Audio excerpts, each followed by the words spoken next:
So next up, we're going to have Thomas Solomon. He's the co-coordinator of 350NN.org.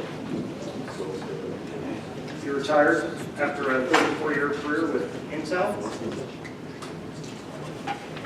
and he now is a full-time activist and the need to rapidly convert from fossil fuels to renewable energy.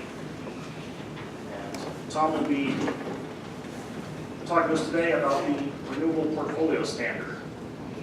Please join me in welcoming Thomas up to the stage.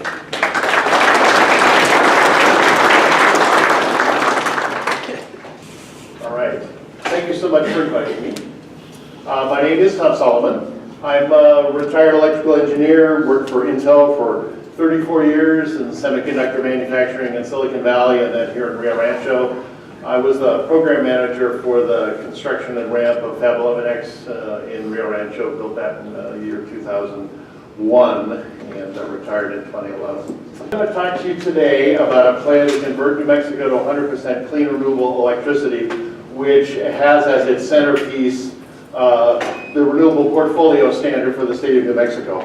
And I'm going to make a kind of an advocacy case for that, for why it's necessary, and then the benefits that it's going to present to the state as we go forward. So here we go. Let's define a few terms first. Clean renewable electricity, when I refer to it, means electricity from non-polluting renewable sources like wind, solar, and geothermal energy, which all of which New Mexico has in abundance. And an RPS is the Renewable Portfolio Standard, which really just refers to the percent of electricity that is generated from these clean energy resources. And New Mexico already has a Renewable Portfolio Standard, but it goes up to 20% by 2020 and then stops with no further requirements beyond 20%. So we'll talk about that. How is this going to benefit the state of New Mexico? It's going to help grow our economy. It'll preserve a livable climate and make the state a healthier place to live. And the primary mechanism for accomplishing that transition is to adopt a bold new renewable portfolio standard for electricity with new legislation that I'm involved in helping to draft that will be introduced into the Senate and the House in the legislative session that starts in mid-January 2019. Requiring clean renewable electricity has no impact on oil jobs or oil revenue, and that's a common misconception that I want to clear up at the front. We don't use oil to generate electricity in this state.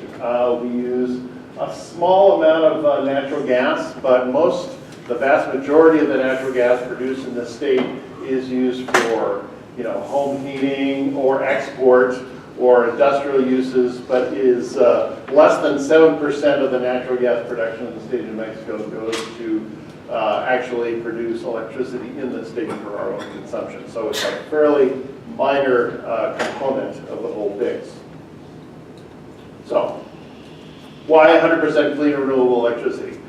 For one, and most importantly, it has vast public support. 86% support more clean energy. This happens to be the result of a Pew Research Center study in June 2016, but the results get repeated over and over by 7 to 1. That's the energy source that registered voters want to see. It includes a strong bipartisan report, and 86% turns out is about as popular as turkey and Thanksgiving. So 86% of us have turkey and Thanksgiving. That's how many want clean renewable electricity. Strong majorities oppose expanding fossil fuel energy and nuclear. And when you do a Gallup poll and look at it by age, as you might expect, as you get towards the younger and younger cohorts, more and more people are worried about global warming and want clean renewable electricity. In the 18 to 34-year-old range worry a great deal about global warming, which has a major, it's related to clean renewable energy. Here's another really important reason why. The costs for wind and solar have been just plummeting dramatically.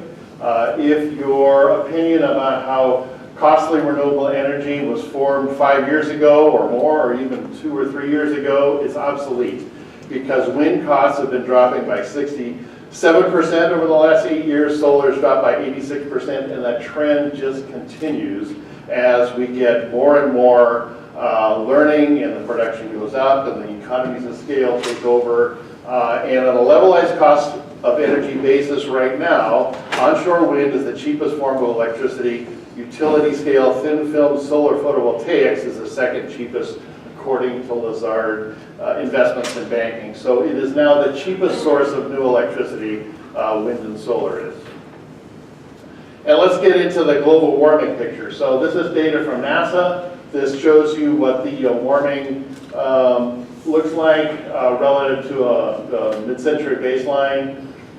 And we just continue to see record after record broken as each year gets warm or warmer than the previous years. And 2017 was the second warmest year on record. 2018 is liable to be up in that cluster up at the top. And as we get another El Nino year, it'll absolutely break that record. And that just continues. And it is happening because we are dumping about 41 gigatons every year of carbon dioxide pollution into the atmosphere every year. 41 gigatons as a human species. And let's take a look at what that looked like in human history as we go backwards. Modern humans evolved about 200,000 years ago. We have records of carbon dioxide concentration in the atmosphere from glacial cores going back 800,000 years. The concentration of CO2 in the atmosphere during all of that time stayed from about 180 to about 280 parts per million of CO2 in the atmosphere until the Industrial Revolution began, and we began energetically digging up coal and oil and natural gas, burning that ancient buried carbon, turning it into carbon dioxide and putting it back into the atmosphere to continue to warm the planet. And so up until, the Industrial Revolution really took off, we never saw CO2 levels above 300 parts per million. It's about 406, 407 parts per million today. And the forecast for the rest of this century, depending upon how quickly we get about getting off of fossil fuel energy, takes us into this range of absolutely catastrophe for the human species, potentially all the way up to 900 parts per million. This is data from NASA. So the impacts are being felt now: wildfires, heat waves, drought, superstorms, and it's happening today. I do this presentation periodically, and I usually look at the news in the last month and update my slides. It is happening so fast now, I can't keep up with the range of disasters that are overtaking us due to climate change. These are active wildfires that were happening in Northern California last October. There are 3 massive wildfires happening in California today, right now. The town of Paradise in Northern California, 27,000 people was basically wiped off the map yesterday. I was born in California. And of course we see, hurricanes, massive fires. If you just look at the economic damage impact of some of these climate-driven disasters, Hurricane Harvey, Irma, Maria, the California wildfires of last year, and then Hurricane Florence and Michael this year, each one of them in the $30 to $180 billion range in terms of economic impact. We will all pay this bill. And it's well over $500 billion in economic damage to the United States just in the last year and a half. Just keeps happening. This is Hurricane Florence. It hit Northern California, or Northern Carolina, just this September. Then, of course, Hurricane Michael completely wiped out the Florida Panhandle community of Mexico Beach. And then you see this massive flooding that happened in Northern Carolina, where the pig farms, right? There grow a lot of pigs in Northern Carolina. They had fossil fuel power plants, coal-fired power plants with a lot of ash ponds, and all of that stuff in the flooding gets floated up and carried out to sea, and it pollutes the homes that it flooded, and you can see the impact as all that pollution rolls out to sea.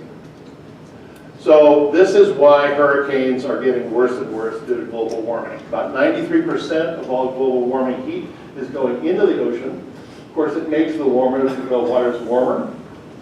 Hurricanes then get stronger. It is the ocean heat, especially in the surface, that powers hurricanes as they travel over those warm waters, and they take hurricanes that might have been a Category 1 and they turn them into a Category 3. They take hurricanes that might have been a Category 3 and turn them into a Category 4 or 5. That's what happened with Michael.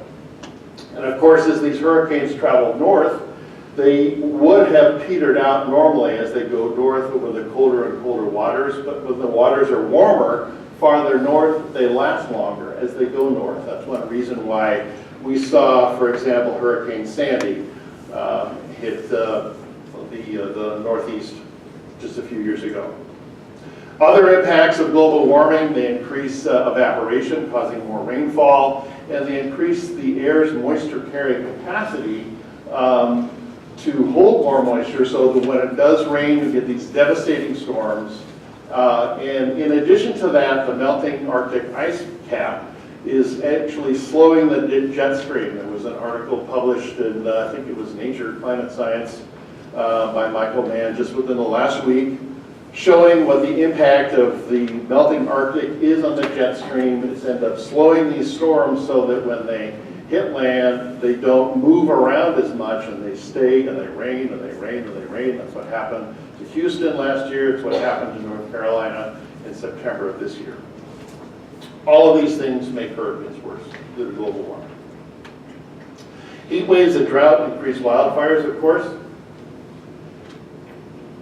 Hot and dry windy conditions make everything on the ground more flammable. Drought kills trees, creating dry fuel.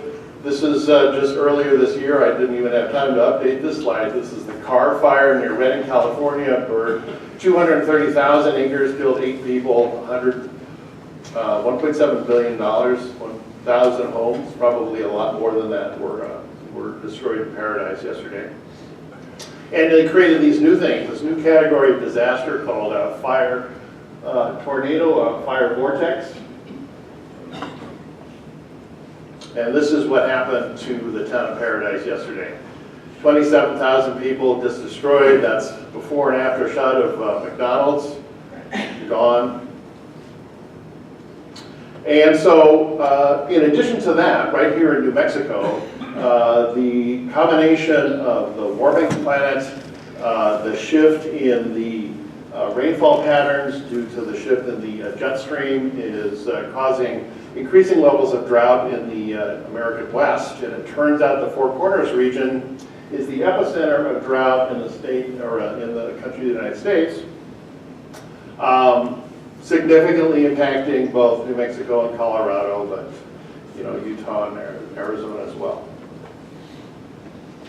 We continue to set temperature records. This is just this last summer. Temperature records set in Africa, Japan, Europe. In France, they had to stop running 4 of their nuclear reactors because the rivers that they used for cooling water were too hot. And of course, the insurance industry ends up paying the bill for all of this because that's who the claims get filed with. They track the impact of climate disasters that cost, millions or billions of dollars. And interestingly, they also track, they break them into categories. Geophysical events related to earthquakes, tsunamis, and volcanic activity is this red bar segment down at the bottom. Basically not increasing at all. What is increasing is disasters related to storms and floods and drought. And it has more than tripled since 1980, all due to climate change. This is the Keeling Curve. Some of you may have heard of the Keeling Curve. It's basically the primary monitor of carbon dioxide levels. It is from an instrument on the top of Mauna Loa Mountain in the Hawaiian Islands, where they get a really nice clean signal of carbon dioxide in the atmosphere. And it tracks the level of CO2 that we see in the atmosphere. This particular chart goes all the way back to 1700. So here it is, nice and flat. Industrial Revolution takes off, and then it really takes off after World War II. We're about 407 parts per million today. And the reason I'm showing this to you is that the level of CO2 in the atmosphere correlates to the amount of warming that we get. And scientists say that about 450 parts per million will commit the planet to a full 2 degrees Celsius of global warming, which is the level of warming that every country in the world who signed the Paris Climate Accord said we absolutely must avoid. It's a disaster for the planet. Well, we are on track to hit that level, 450 parts per million by the mid-2030s, about 2035. And we are energetically digging up fossil fuels and burning it and going as fast as we can to ensure our own destruction. So, not a good plan.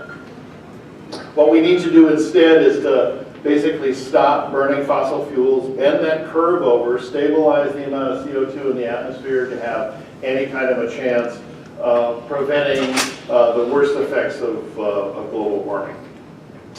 And here is a chart that I pulled out of a document published by the National Academy of Sciences.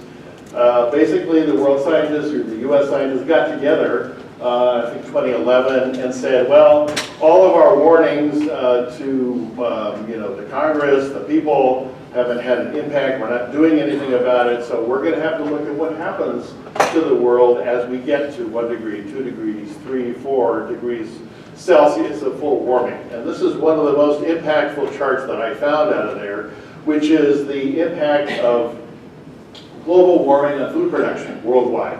And as you would guess, as the planet warms up, the drought impacts increase, rainfall patterns shift. What you will see is a significant reduction in crop yields in corn, soybeans, rice, and wheat as the planet warms towards 4 degrees C, which is where we're headed. So if you just take a look at the forecast for how much CO2 we'll have in the atmosphere at any given point in time and what the amount of crop production losses will be over time, in the 2040s, if we get to 2 degrees C, crop yields worldwide down by about 30%. If, God help us, we ever get to 3 degrees C, by the 2050s, it'll be down 40%. And that will have absolutely catastrophic impacts. It's already happening. We're already seeing some of those effects. This is a clip out of an article from July of this year, Europe's heat wave. German farmers expected to harvest 20% smaller grain harvest than last year due to the warming that they're seeing. Potato farmers also impacted. So if you take all of those impacts and all of the published materials that you see from climate scientists and the forecast of what's going to happen when, I put it together in this handy-dandy little chart of catastrophe. And so you can see in the 2020s, if we will absolutely get to over 1 degree C, because we're on the cusp of that right now. Crop yields down by about 10%. Wildfires 2 to 4 times worse than they've been in the 20th century. Drought happening in the Southwest, check. Coastal flooding happening, check. In the 2030s, as we go in between 1 and 2 degrees C, crop yields will be down by 20%. We will begin to see major food shortages of corn and wheat. Coral reefs are already dying around the world. The Great Barrier Reef is about half dead today due to increased warming. Increases in extreme weather. In the 2030s, the city of Miami will see on a high tide about 1 meter of flooding. In the 2040s, if we get to 2 degrees C, crop yields down 30%. Most summers will be hotter than the European heat wave of 2003 that killed about 30,000 people in Europe. 30% of all species will be at risk of extinction. Wildfires, like the ones we're seeing in California today, will be 4 to 8 times worse than they were about the year 2000. Pervasive drought in the subtropics. Beginnings of extensive starvation. If it goes beyond that, absolute major species extinction, wars, and mass starvation. And in the 2060s, if we get to 4 degrees C, scientists estimate that the ecosystem on this planet will support less than 1 billion people. And we are headed towards maybe 9 billion people in the planet. So we just look around, basically 8 out of 9 of us have to die, and your children too. So this is not a pretty picture. And it was emphasized by the IPCC report on global warming of 1.5 degrees that was published on October 6th. Basically said we are committed to 1.5 degrees C, pretty much nothing we can do about it. But if we act really fast and mobilize like it was World War II, and we took this seriously and wanted our children to have a future, then we can avoid going beyond that to 2 degrees C. Well, we will start to see those impacts within about 12 years. And this is the kind of the trajectory of CO2 reductions in emissions that we're going to have to see in order to make that happen. So that was my preamble on why we need a renewable portfolio standard. This is what we have to do instead. Urgently mobilize to convert our energy system from fossil fuels to carbon-free renewable energy. And phase one of that is to convert to renewable electricity, which is what I'm going to talk to you about. Phase two of that is renewable transportation. Basically electric vehicles and electric transportation powered by renewable energy. But we're just going to talk about phase one today. Carbon dioxide emissions in the United States are about 1/3 from the electric power sector, about 1/3 from the transportation sector, and the rest divided up among industrial, residential, and commercial. And let's see my point. Okay. And so what we need to do, what we're going to talk about today, is attack the electrical power sector, which is really one of the major sources of carbon pollution. About 3/4 of carbon pollution from the electric sector comes from burning coal. About another quarter of that comes from burning natural gas. The number one source of CO2 emissions is burning coal and natural gas to generate electricity. Where does electricity come from? I'm sure most of you know this, but big power plants, of which New Mexico has a handful, including some big coal-fired power plants in the Four Corners region of the state, generate electricity transmitted over the electric grid. Those big high-tension towers that you see comes to your local electric utility, and their substation steps down the power to something you can use in your house, and then powers your TV and your cell phones, etc. That's what the situation we have today. But we are starting to see clean renewable energy sources like wind, solar, and hydro and geothermal being added into the grid, replacing some of those sources. And that is the trajectory we need to see. We need to see much more renewable energy as fast as we possibly can if we want to preserve a livable planet. So here is really the mechanism that we can undertake for ourselves in the state of New Mexico, which is, in fact, at the center of Governor-elect Lujan Grisham's energy plan. And there was a bill that we did a test filing of in the 2017 legislature. It was called Senate Bill 312, Renewable Energy Act, and it extends the current renewable portfolio standard, which, as I said, is currently in state law, but it is, on that top line there, takes us to 20% renewable energy by 2020 and then stops. No further requirements beyond 20%. So the proposed schedule, laser moves? Probably is. Give that a try. Yeah. So this is basically all we have today, 20% by 2020. The schedule that we proposed in Senate Bill 312 was 35% by 2025, 50% by 2030, going up to 80% by 2040. Scientists say if we want to have a chance of keeping global warming to 1.5 degrees, we need to get to 100% by 2050. But that particular goal was a little bit too energetic for our current legislators, and so we truncated that schedule. We said 80% by 2040, 50% by 2030 for the major utilities in the state, the investor-owned utilities like PNM. So that was Senate Bill 312. We are in the process today of updating Senate Bill 312 with a new version, but the goals will be largely the same. The milestones in this particular schedule is going to be the same. We learned some things about how the bill was drafted and received and perceived in the 2017 experience, so we're updating it based on that, and we expect the bill to be pre-filed in December. Senator Mimi Stewart is the bill sponsor in the Senate, and Representative Nathan Small is the bill sponsor in the House.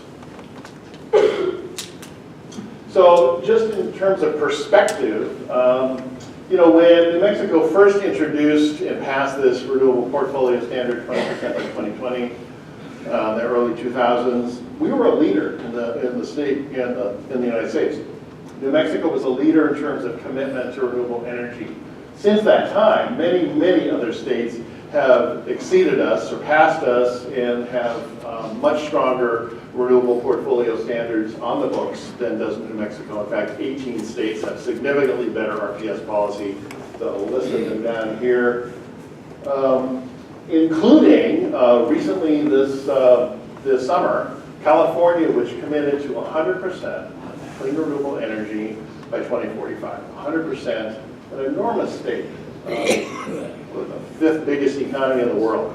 California committing to 100% clean renewable energy. If they can do it, we can, because we got a lot better solar, we got a lot better wind in particular than California does. And in fact, their commitment to that provides us a really good export market for our renewable energy, because they have in particular a need for a lot of wind that they don't have. The proposal that we based our modeling on for getting towards 100% renewable energy for the state of New Mexico was based on some really good work done by Stanford University professor Mark Jacobson and his project called The Solutions Project. And you can find their work on their website, thesolutionsproject.org. And they publish and have analyzed a plan for every state in the union to convert to 100% clean renewable energy, and they use as their proposal the indigenous resources resident in that state, in its geography, with its weather patterns. And so for the state of New Mexico, they basically recommend that our mix towards 100% is 50% wind, 40% solar, with a breakdown of, you know, 30 of the in utility scale and residential and commercial government buildings. And then, in addition to that 40% solar, 10% geothermal. New Mexico actually, because we're in the Rocky Mountain corridor, pretty good geothermal resources if we choose to develop them. So I urge you to go look that up. He's got a lot of collateral, really smart guy, Mark Jacobson. And so we based our modeling on this mix, 50, 40, and 10. And I spent about 2 years working on an analysis of New Mexico's energy mix and our consumption and what it would take and what it would cost to go towards 100% clean renewable energy. And rather than take you through all the spreadsheets, this is the answer. And so if we wanted to get towards 100% clean renewable energy by 2050, for 30 years we would need to install about 200 megawatts of nameplate generation every year. 200 megawatts a year, nameplate generation. 103 megawatts of solar, 87 megawatts of wind, and about 10 megawatts of geothermal every year. That 10 megawatts of geothermal is basically the size of New Mexico's one geothermal plant down near Lordsburg. So we need to build another Lordsburg scale plant every year. Could do. The cost of that, on average, over that time frame, is about an investment of $178 million a year, which turns out to be about 9% of the revenue from our electric utilities in the state. So this is not a huge investment. It's certainly doable.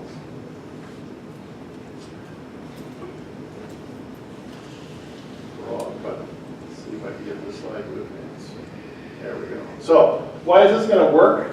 Well, it turns out, as with any factory, any old piece of infrastructure, old power plants have to be replaced as they age. And New Mexico's coal-fired power plants averaging about 40 years old. So they are on the cusp of retirement anyway, just because they're getting too old to operate effectively. And in fact, P&M has confirmed their plans to exit coal by 2031, closing the San Juan generating station in the Four Corners near Farmington. planning to close it in 2022, and exiting their portion of the Four Corners generating station by 2031. So they have already looked at the economics of this and concluded that they need to get out of coal just based on pure economic reasons.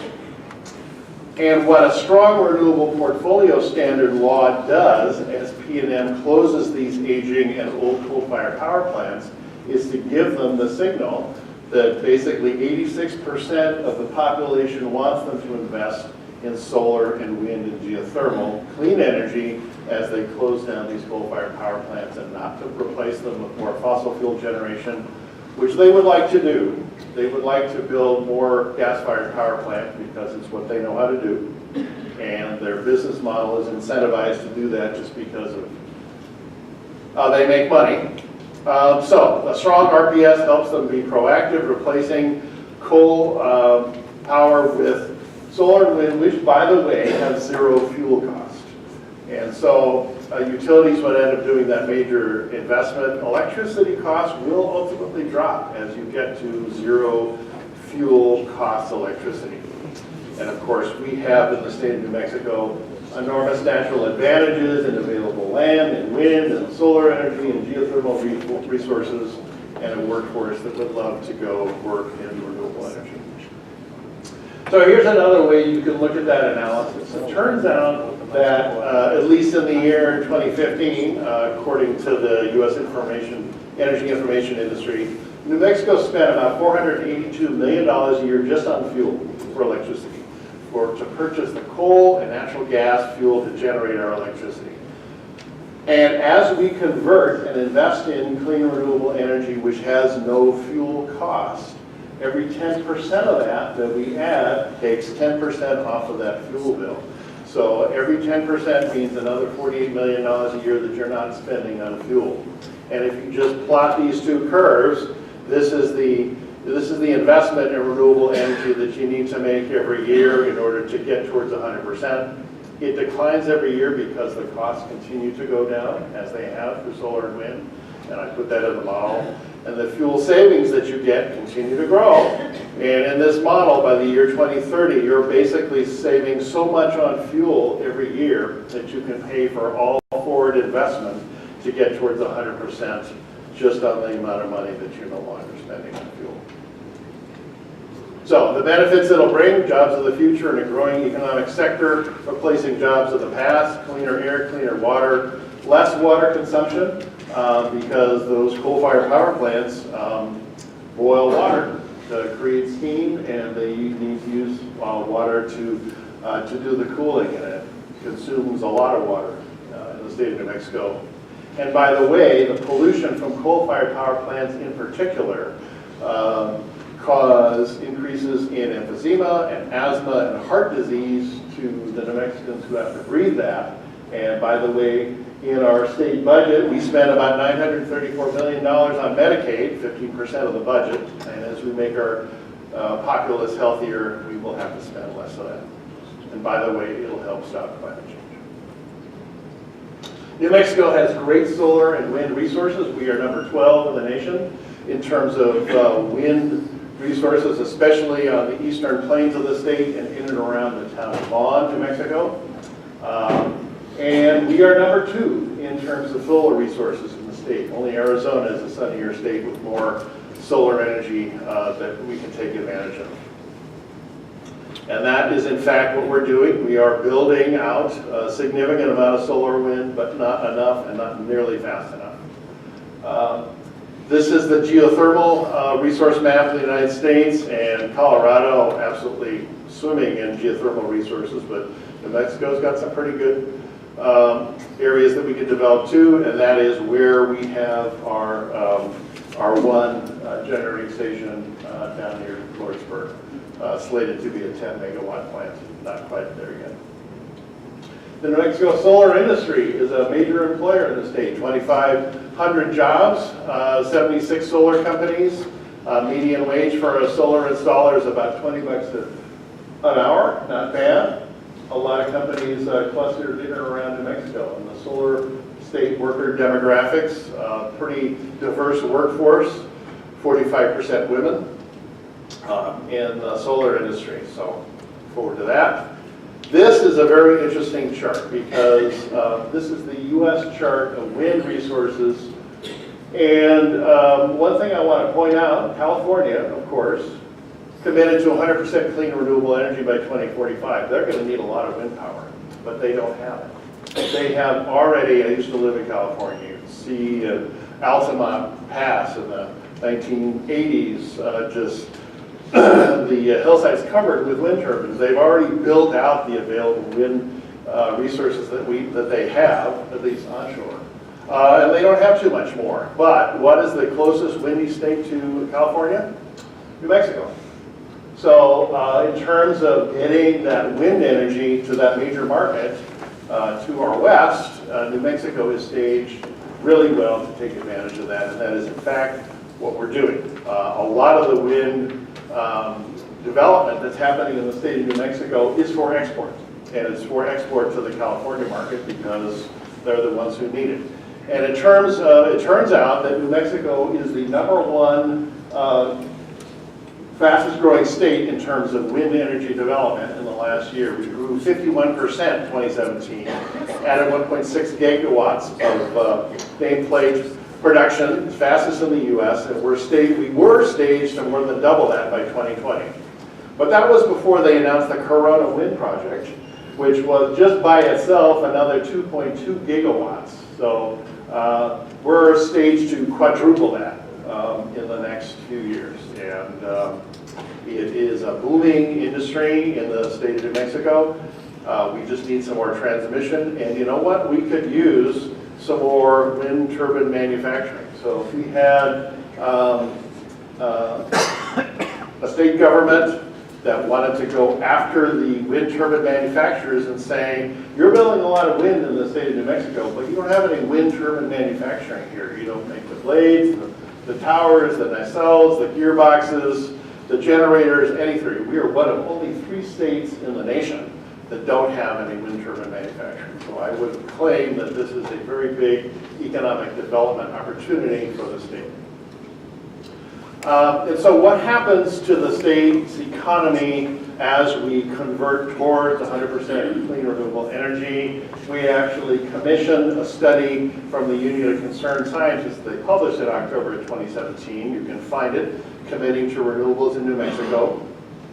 What's the economic impact in New Mexico of converting? And they took the provisions in Senate Bill 312, 80% by 2040, and they concluded that if you replace coal, gas, power with wind and solar, it will drive multi-billions of dollars in in-state investment, cut carbon pollution by 85%, bring at least 2,400 new jobs by 2030, improve health, cut water usage, and no increase in electricity rates because you don't have to buy fuel.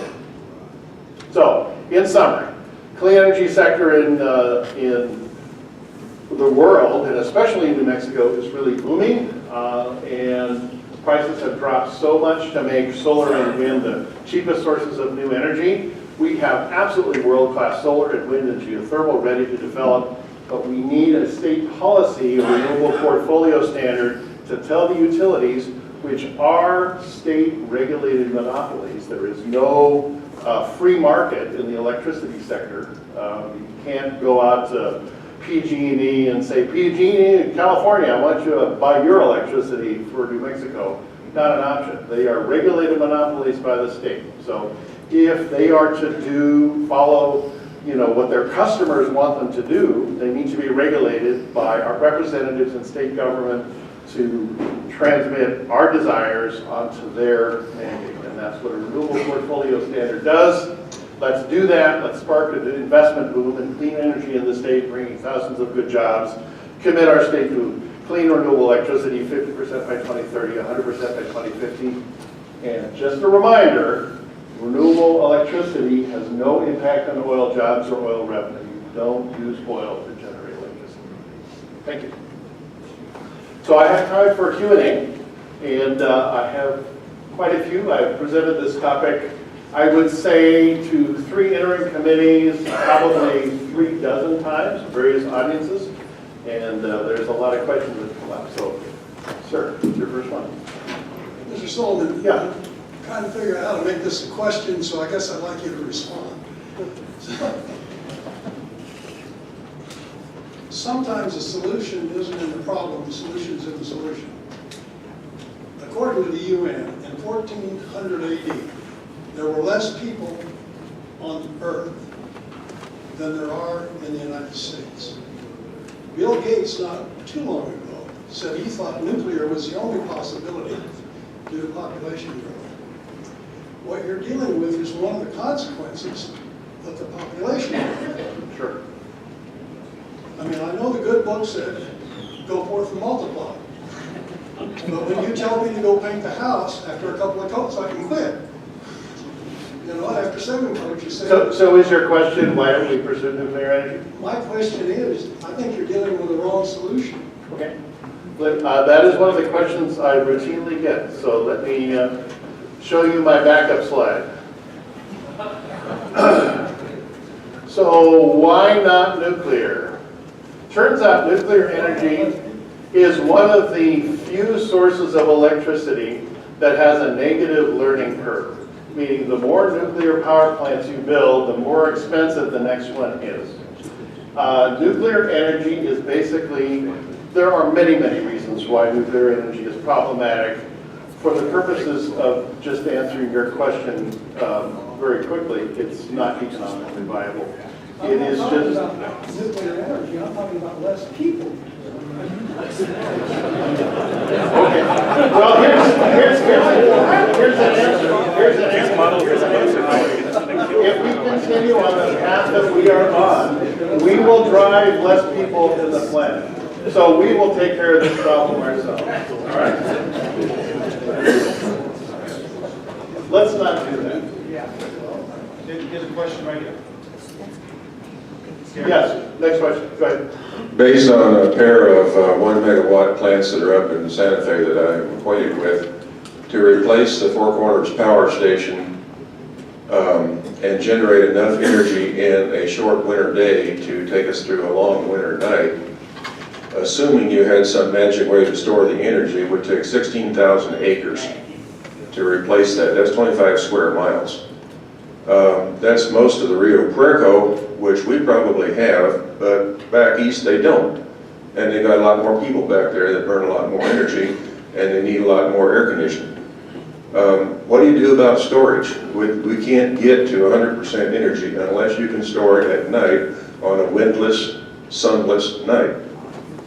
So your question is not about land use, it's about storage. Okay. Well, land use is part of it. Okay. So let me answer your question about storage.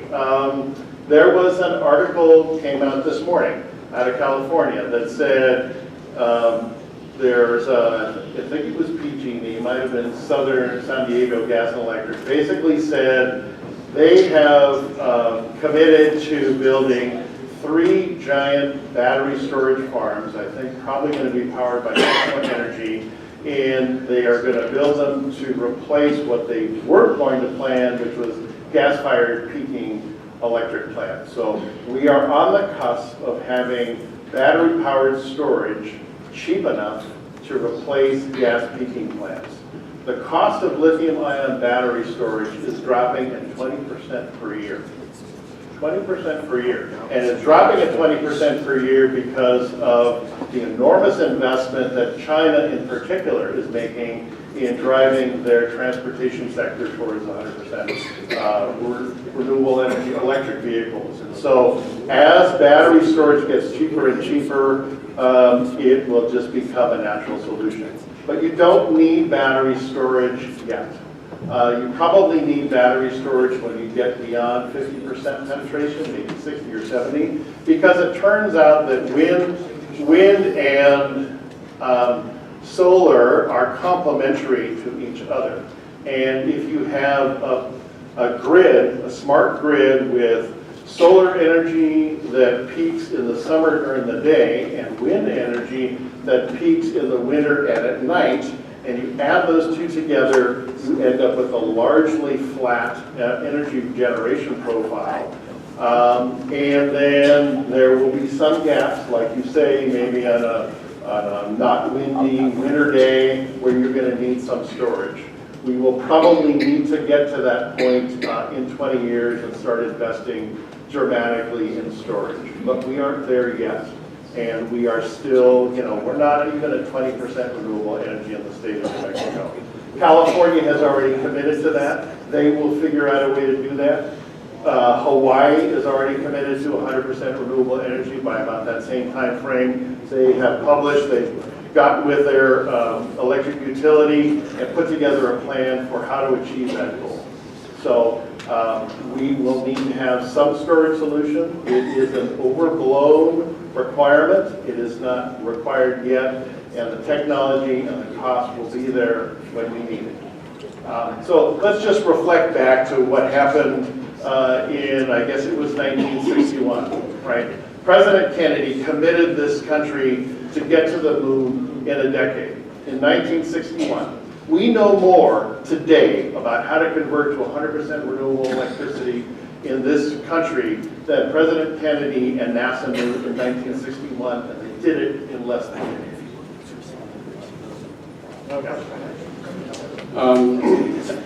Wow, that was a very sobering presentation. I wonder if you could briefly address the viability and feasibility of extracting CO2 from the current from the atmosphere. I wish it were more viable. There are some companies that are looking at it. There's a company out of Switzerland whose name escapes me at this point. There is a fundamental economic problem there, which is who's going to pay to extract carbon dioxide from the air and bury it? It doesn't have a market.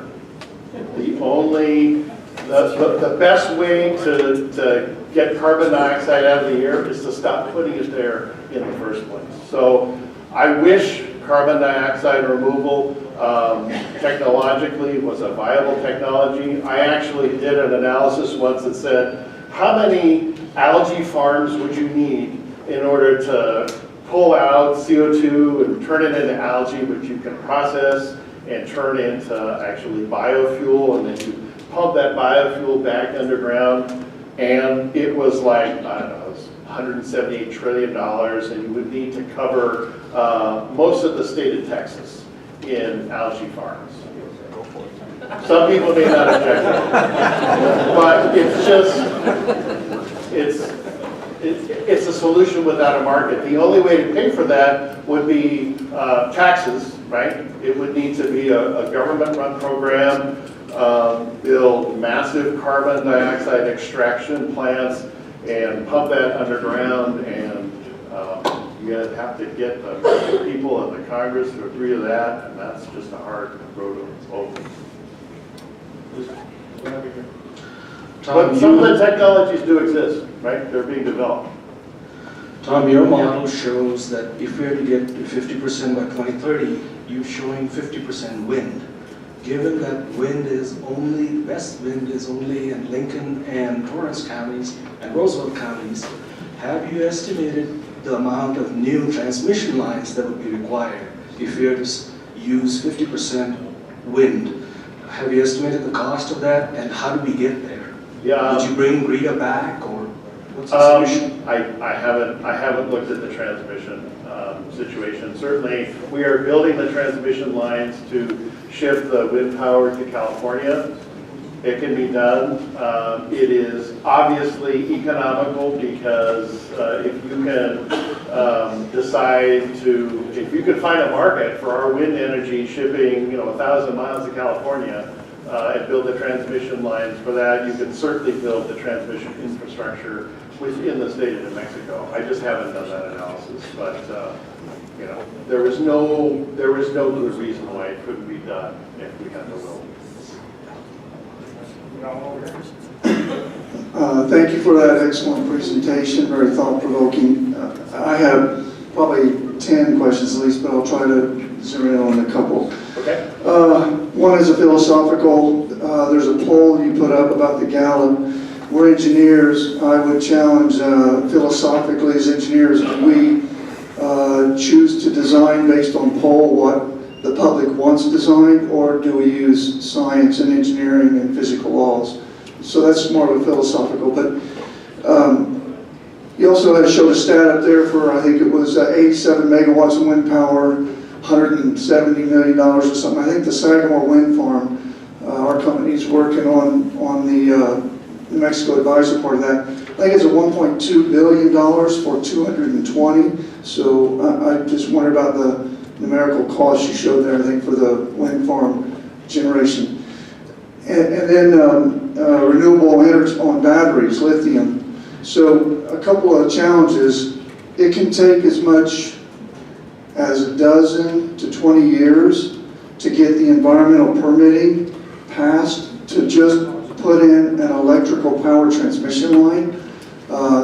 Or think about mining. If you're going to mine for lithium, it doesn't grow on the surface. So I don't know that we can generate the resources or the power transmissions overcoming the environmental challenges in the timeline, even if we build the production facility. So I don't know which one of those you want to tackle. Let me answer all of those with the following. Every single objection that you raise is an objection based on the past, looking at the present, and what can be done. What I would say is, let's take the standpoint of our children. 20 years from now, looking back at us with the reality that they're experiencing then, and challenging us to rise to the challenge to build them a climate where they can survive, and say, let's do what has to be done. This is a challenge on the order of World War II. And we need to look at it like it's a planetary emergency, because it is, and employ those solutions and be bold and pursue what has to be pursued in order to make our children have a planet where they can survive. All of the objections that you list can be done if we have the political will, and if we all understand the reality of what the scientists are telling us, of what will happen. The solutions are there, it can be done. The challenges are not technological, they're not even environmental. And we just need to get on with it as fast as we possibly can. Yeah. So your objection to nuclear is the cost, not necessarily the carbon footprint? I have many objections to nuclear. So I would say this. Let's take the nuclear question and divide it into two pieces. There are existing nuclear power plants that are about 20% of the U.S. generation fleet today. And then there's a proposal to build new nuclear power plants. I have seen no data, no presentations, no analysis, no modeling that says nuclear energy, new nuclear, is economically competitive with solar and wind. I challenge you to ask that question anytime someone proposes nuclear energy as a solution. However, the existing nuclear power plants that we have online today are a source of lower carbon electricity than coal-fired, gas-fired power. And so before we shut those down, we need to think about what they get replaced with. And if they get shut down and replaced with gas or coal-fired power, that is the wrong answer. So